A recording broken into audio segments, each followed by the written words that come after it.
Good afternoon. Hi. Yeah, it's going so well for you, isn't it? A great unbeaten run currently, 14 Premier League games. You've won 5, drawn 19 unbeaten, but you're not top of the league, incredibly. Just how good have you got to be this season to finish top of the pile ahead of the likes of Chelsea and Manchester City? You've got to be at your brilliant best, haven't you? Yeah, but that's pretty much the case for all of us. Not only us, means this is just the standard of the league. And to be in, not now in October, end of October, obviously, but in March, April, or May, in that area of the table, that means you have to really perform on an incredibly high level and to be incredibly consistent and all these kind of things. And in this moment, we don't know if we will be. So that's always the thing you never can be sure about. And that's why it's so important that you have a good start. We had a good start so far, but obviously other teams had good starts as well. Nothing happened really in the table, even when obviously some clubs feel that they came a bit short in this early part of the season, but we all know that can change pretty quickly, and we try to be as consistent as somehow possible. And for that, we need to be ready, for example, for tomorrow, which is one of the trickiest games in the Premier League because of the work Graham is doing at Brighton and the way they play and all these kind of things. So that's just Premier League. There's no game which you can take a little bit easy. Not at all. You have to be always at your absolute best. I often wonder whether your job's getting easier or getting more difficult. From the outside looking in, you have a couple of 5-0 victories, and it seems that, from the outside looking in again, you wouldn't want to change a winning team, but you do it, and you seem to do it to everybody's satisfaction. How are you managing to keep everybody satisfied in that regard? I don't think that's possible, to be honest, and I don't think I did it. You should ask all the players in the squad.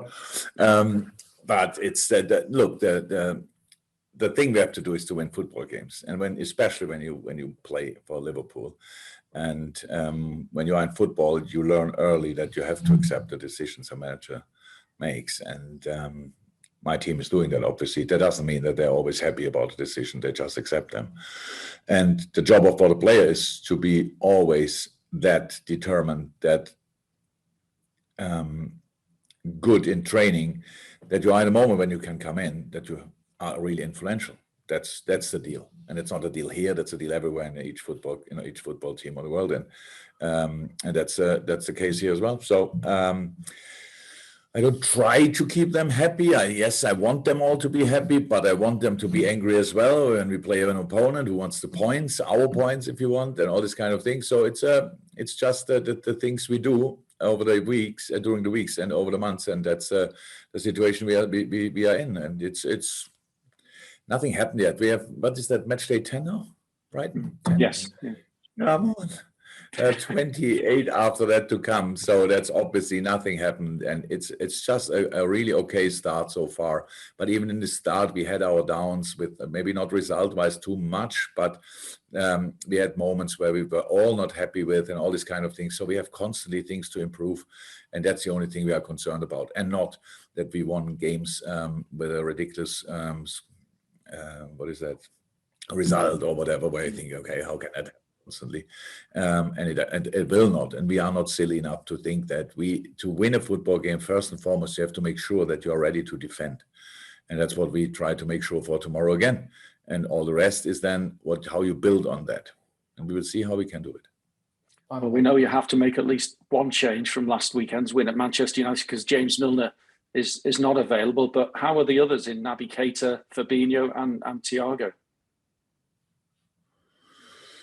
Yeah, Naby Keita looks good. We were all surprised, but he was obviously lucky. And so I think he will be ready.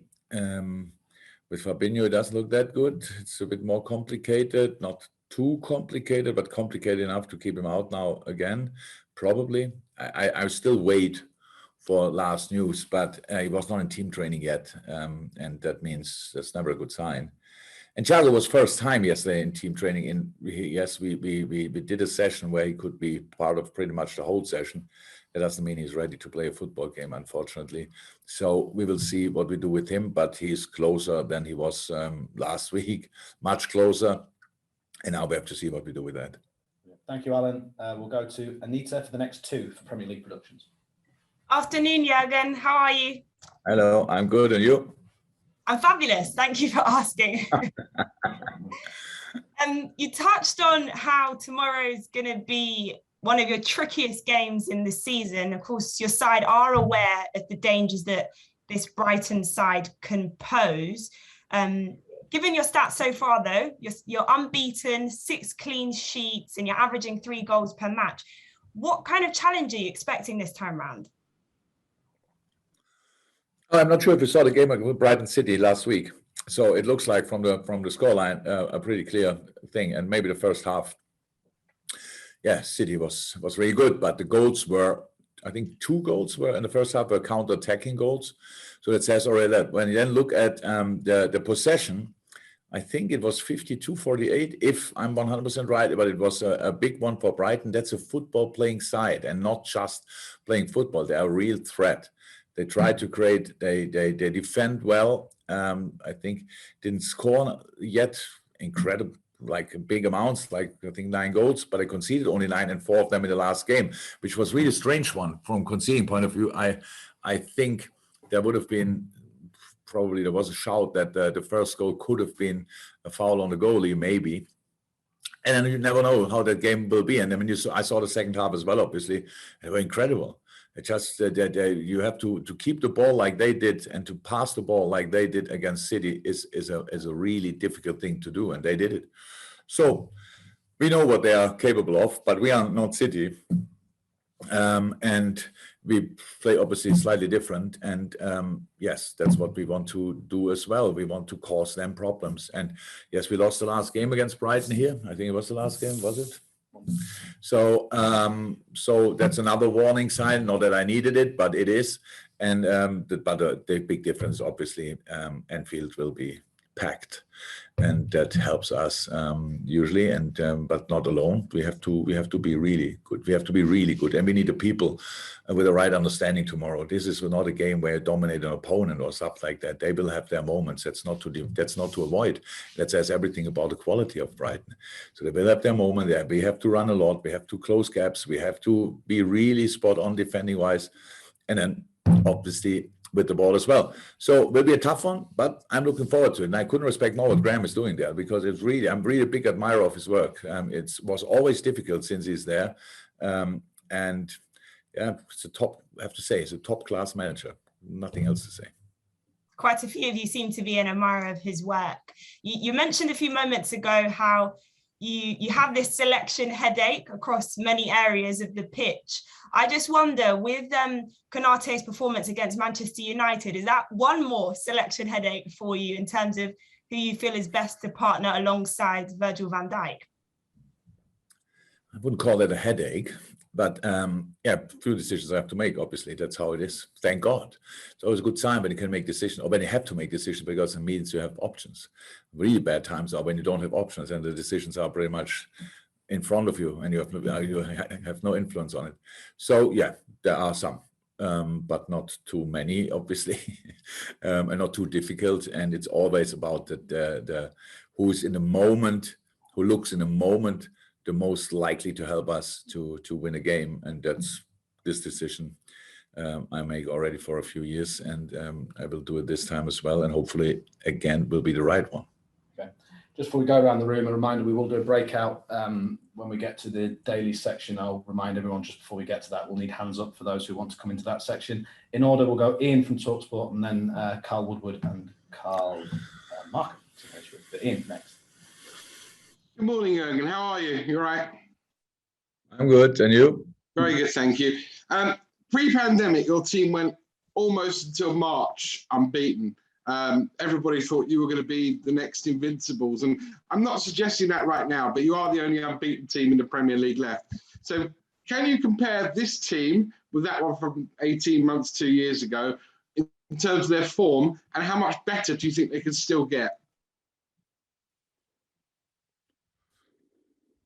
I think the team didn't change too much, right? Ginny's out, that's clear, but then all the rest should be pretty similar. Yeah, Ivo's in now. Diogo is in now. Thiago, unfortunately not available, but is around in the moment. Yeah, so yeah, actually, I don't think about these kind of things. Are we better than 2008 or whenever it was 18 months ago? It's not too important. So you have to be as good as you can at the moment. And yes, we have to improve. And yes, there is space for improvement. We know that. And it's really, it sounds, I know how it sounds, but the world is a bit like this. You win 5-0 against United and everything is perfect. But it was not. It was not. So United had clear-cut chances, which we gave them. So, and we shouldn't rely on luck or Ali or stuff like this in these moments. So we could have done better. And that's how we spoke in halftime, being 4-0 up. And then it was because it's necessary. I told the boys, it's now in this moment really important that you believe me. We have to play better. Otherwise, we open up the gate, the game for them. Because they score 1, they score 2, whatever. So things that can happen. And I'm not worried about that. It's just I saw in the first half, we gave too much away. And that's the things we have to improve. And not only for that game, but in that game, we have to improve it in general. And yes, and of course, on the other side, and when you're offensively, when you do some offensive stuff, you have to finish the situations off.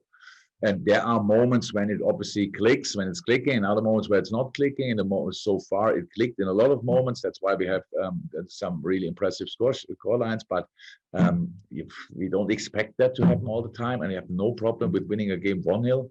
Absolutely not. It's a bit more nervy, obviously, but it's still okay. And that's what we have to be ready. Again, where we have to improve and to be then stable and consistent is defensively, how we work when the opponent has the ball. There's no reason why somebody should get through if we do it really well. But because we are human beings, always things can happen. But for that, we need to have a solution that then the next one can sort it. So that's something where we 100% can improve. Offensively, we can as well, but obviously that's more difficult when you see the goals we scored so far. Thank you, Ian. We'll go to Carl from BBC Merseyside and then Carl from Press Association. Carl Woodward first. Hello, Jürgen. Hello, Carl. Adam Lallana, when you first came to the club and introduced the pressing side of the game, how important was he, and did he set the standard at the start of it as well? Not only at the start, until the end. I miss Adam still, to be honest. We obviously don't have plenty of sessions during the week because we play that often. But Adam set the standard from the first to the last day, pretty much. And that was really impressive. And that's what I loved about him, a football player with the technical skills he has. And then this working mentality is really rare. If he wouldn't have been, I think we all agree, if Adam wouldn't have been a little bit less often injured, that could have been still on another level and was already great. So one of the best players I ever worked with, absolutely incredible person as well. So I'm really looking forward to see him again. Okay. Thank you, Carl. We'll finish with Carl Markham. Need hands up for the breakout section, guys, if you want to come into it, and then finish with this section with the Press Association. Carl, fire away. Jürgen, you've touched on this a bit already today about keeping players who are not in the team happy, and Joe Gomez is probably one of those who falls into that category. Just over 12 months ago, he was starting every game alongside Virgil. Then we know the injuries happened. It's been difficult for him to get back in this season. Played in midweek, played really well. Just it's been even more difficult for someone like him who was used to playing regularly and then obviously lost his place to injury and now is struggling to find his way back. Yeah, absolutely. That's absolutely not easy, clear. But it was always clear when we had to react in our situation. We had to bring in a centre half. I think everybody agreed on that. Then it was always clear as well. In the moment, they're all 4 or 5. And really, I always have to mention it. When you saw Nate Phillips playing now the second half against Preston, that's a completely different player to the player he was a year or 2 ago. So top class centre half, and he's not playing as well. So, and Joey didn't play yet, but that's how it is. After the long injury, stuff like this, then we decided for Joel, which made absolutely sense. Now Ibu came in a situation. It's just we have to deal with joy. Or we tried in the beginning, especially we deal still with the intensity, stuff like this, getting out here, blah blah blah, stuff like that. And now we are not even half through the season, and we talk about these kind of things. It's hopefully nobody gets injured through the year, but that's a footballer's life. You have to be on top of your game for the moment when you come in, and in that moment you have to convince everybody, and that's how it is. And the boys get along really well with each other, all 5 of them. That's really nice to see. So they respect each other a lot, and we will need them, and we will need Joe, and Joe's quality is incredible. We all know that. We saw that in a lot of moments on Wednesday now. But just as a little reminder for other people, but it's just we have now top-class players, only top-class players on that position, and that makes it a bit harder when you are not in the lineup in the moment. But that was always like this in football. The only thing you can do is to keep working really, really hard, and your moment will come. Thank you. Thank you very much. Okay, we've got at the moment 2 in for the breakout, which is Chris Bascom and Craig Hope. We now go to embargo. Please stop filing, feeding, whatever. Everything from here on in is for 10:30 p.m. this evening, Friday the 29th.